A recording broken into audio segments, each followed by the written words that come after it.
While areas like Sidai and Lefunga allegedly remain quiet, the Kalamchora police station area witnessed a large-scale anti-cannabis operation today, resulting in the destruction of over 2 lakh cannabis plants. The operation utilized drone surveillance to first identify the hidden cannabis plots.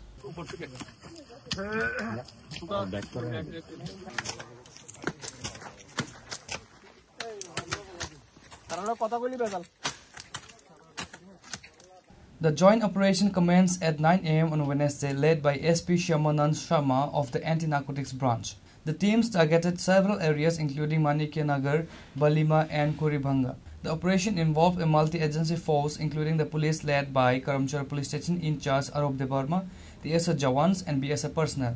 The operation utilized drone surveillance to first identify the hidden cannabis plots.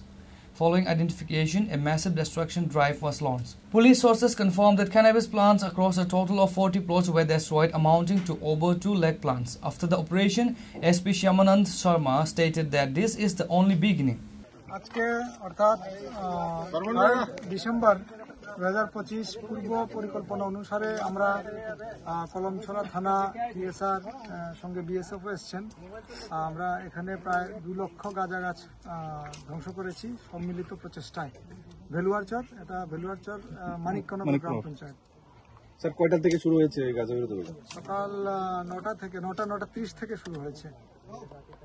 কত টাকার আনুমানিক মূল্য হতে পারে এই গাঁজাগুলির দাম কত হতে পারে এবং আপনারা কারা কারা ছিলেন এই অভিযানে? এই অভিযানে ছিলেন আমার সঙ্গে additional SP anti narcotics Meena Kumari Debbarma, OC Kalamchara থানা inspector Arup Debbarma, BS company commander आपका नाम क्या है? पृथ्वीराज, और बाकी टीएसआर का रतन नट्ट, बाकी আমাদের বাকি যারা জওয়ান আছেন টিএসআর এবং ত্রিপুরা পুলিশ থানার সবাই মিলে এই এটা করেছে, অভিযানটা করেছে। স্যার এই যে ড্রোনের মাধ্যমে আপনারা কি করেছেন এটা যদি একটু বিষয়টা জানাতেন, যে ড্রোন মাধ্যমে আপনারা কি চিহ্নিত করতে পেরেছেন, কতটুকু করতে পেরেছেন? ড্রোনের মাধ্যমে বেসিক্যালি সেটা এরিয়াল ভিউ নিয়ে কতটুকু এরিয়া জুড়ে করা হয়েছে ক্ষেত সঙ্গে এটার ফুটেজ এবং যে বাকি কোনো জায়গায় বাকি এই টিলার পিছন দিকে কোনো জায়গা আছে কিনা বা এক্সটেন্সিভ এরিয়া জুড়ে সেটাকে আইডেন্টিফাই করা যায়। বেসিক্যালি আইডেন্টিফিকেশন এবং রেকর্ডস সুবিধা হয় এবং কারা কারা ছিল ফুটেজ পুরো চলে আসে।